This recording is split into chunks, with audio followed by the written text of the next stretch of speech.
Before he became Aragorn, the king of Gondor, the hero of the West, he was something else entirely. A shadow among shadows. A wanderer with no name, no title, and a purpose hidden behind weary eyes. He was Strider, but even before that, he was simply a child, raised in secrecy. Born of a broken line.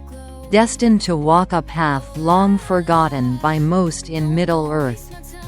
To understand Aragorn as we know him in The War of the Ring, we must step back into the veiled years, the decades before the Fellowship. Before Frodo, before the Ring. These were the years that forged the man from whom kings would rise and legends would echo. Aragorn was born in the year 2931 of the Third Age. The son of Arathorn II and Gilraen. His father, Arathorn, was the chieftain of the Dúnedain, the last remnant of the once mighty kingdom of Arnor in the north. But the Dúnedain were a people in exile, scattered, hunted, few. The bloodline of Númenor had thinned, and their ancient strength had faded. Yet within Aragorn's veins flowed the legacy of Elendil and Isildur, a royal heritage that could not be erased by time or misfortune. But with that legacy came danger. When Aragorn was only 2 years old, his father was slain by orcs. It was a tragic end, though not an unexpected one. The life of a Dúnedain chieftain was always shadowed by peril. After Arathorn's death, Gilraen brought the boy to Rivendell, where Elrond, the Elven Lord, took him in and fostered him in secret. His name was changed. He became Estel, which meant hope in Elvish, and his true identity was hidden even from himself. In Rivendell, Aragorn, Estel, grew in knowledge and strength. He learned the history of Middle-earth, the tongues of elves and men, and the art of battle from the finest minds and warriors of the age. Elrond became a father to him. Though Elrond himself carried the sadness of foresight, he knew that Aragorn's fate would be a heavy one, should he ever learn the truth of who he was. And he would.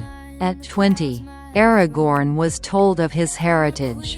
Elrond revealed his true name, his lineage, and the broken sword of Elendil, Narsil, the blade that had cut the ring from Sauron's hand. Though the sword was yet unreforged, it was his by right. That moment changed Aragorn forever. Estel, the boy of Rivendell, vanished. In his place stood a man bearing the weight of a kingdom long lost. He was the heir of Isildur, the last hope of the North, and the one whom fate had set aside for a war not yet begun. But Aragorn did not rush into glory.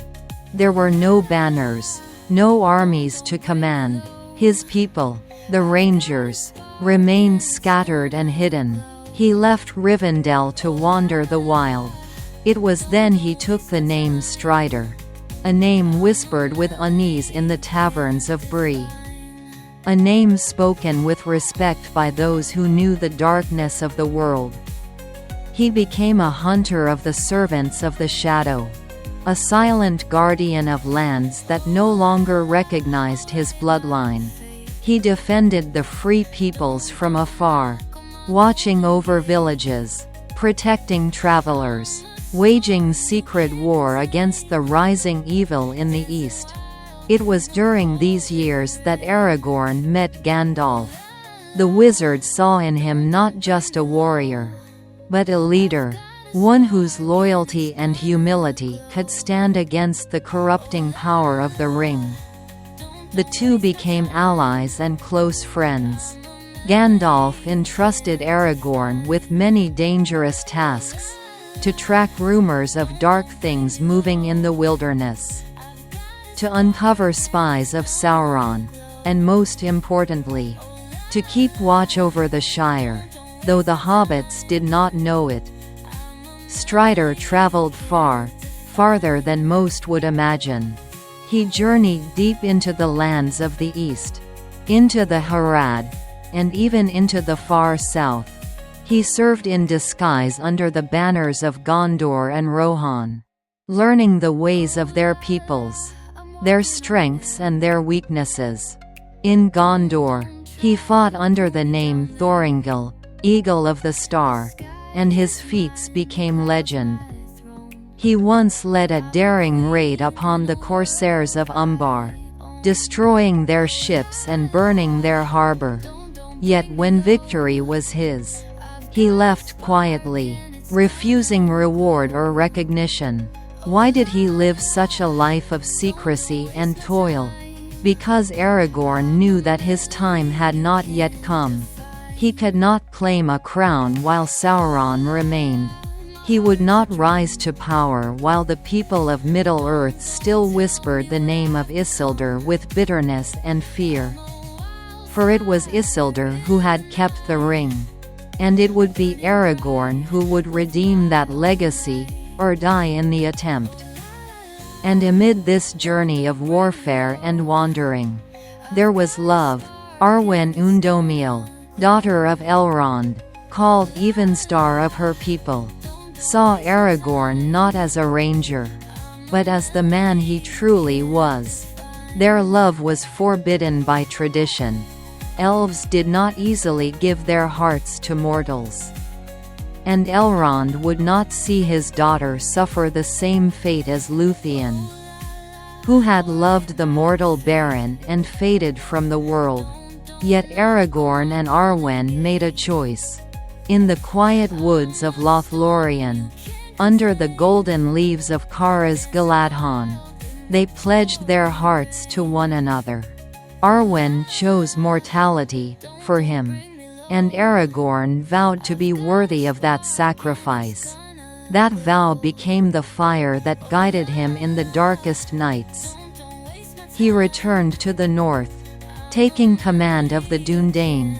The rangers had dwindled, yet still they patrolled the wild places. Aragorn led them not from a throne, but from the saddle and sword. He watched over the Shire, though its inhabitants never knew.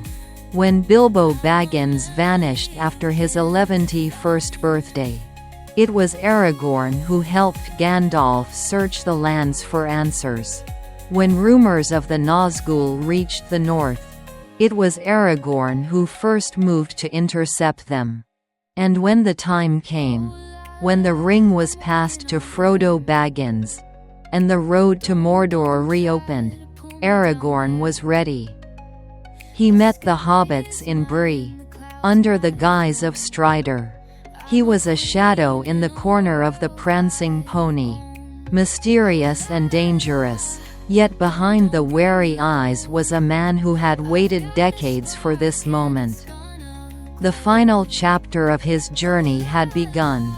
But to reach that moment, Aragorn had lived lifetimes in the wilderness. He had been Estel the orphan, Strider the ranger, Thorongil the captain, and the hidden heir of a broken crown. He had walked in the shadow of his ancestors, bearing their guilt, their glory, their failures, and their hope. He had trained with elves, fought with men, and journeyed through lands few dared name. The man who would be king was not born in splendor. He was forged in exile, tempered in sorrow, and tested in silence. This is the untold path of Aragorn, before the Fellowship, before the Ring, before the throne. This was the long road to becoming Strider.